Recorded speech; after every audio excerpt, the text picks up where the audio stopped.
is Liz. We're here in the Everglades National Park at the Ernest F. Coe Visitor Center. Today we visited both Ernest F. Coe and Royal Palms, I believe is the name of the other one we went to that's not staffed by rangers. But here we found a beautiful indoor exhibit. This is January of 2022 and it was all wide open, not closed for the pandemic, which we've been seeing at so many national park sites recently, that we go in and find that the beautiful displays that they've created for their visitor centers are completely out of commission and taped off with caution tape. So it was very exciting to be able to come to the park today and be able to actually see the wonderful displays that they put up, including an artist in residence display that had just beautiful photographs and some oil paints and even video of, what's the word? There were musicians, and then there was a guy dressed up as a, performance art. Yes. Sorry, I didn't know what the word you were looking for. Sorry. Videos of performance art that were compiled in the park. So people playing instruments and singing, and just wonderful representations of their artist in residence experience, spending a month actually living in the park and collecting these experiences and creating this beautiful art to hand down for us to see and for generations beyond us to see as well.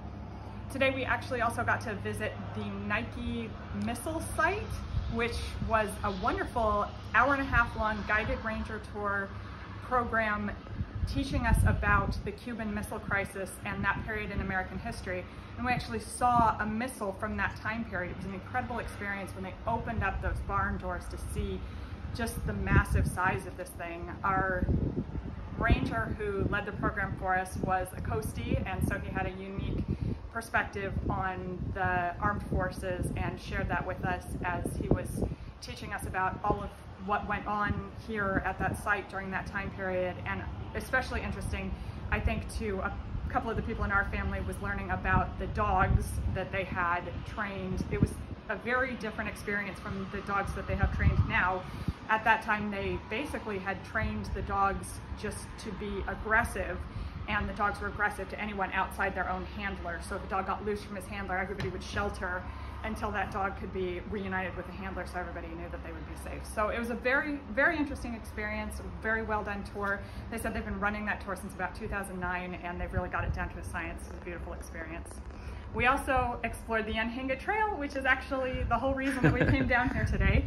My husband Zach got me a scratch-off map or grid of the 100 best trails in the national park system, and one of them is the Anhinga Trail right here in the Everglades. It's the only one listed in Florida, so we were able to walk that trail today, and it's a beautiful boardwalk trail combined with a paved section.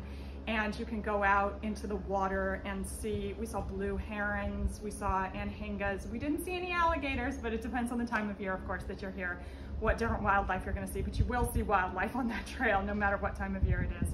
We saw some wonderful other families who were experiencing the trail at the same time. We saw a bird we named Steven. Don't know what kind of bird he was. I actually asked a large group of people who were sheltering during a brief rainstorm if anybody there was a birder, since you run into a lot of birders here in the Everglades, and nobody was, so we still don't know what kind of a bird Steven was, but he was beautiful. Anyway, so we had a beautiful trip to the Everglades today. So glad we came. Encourage you to come too. Bye.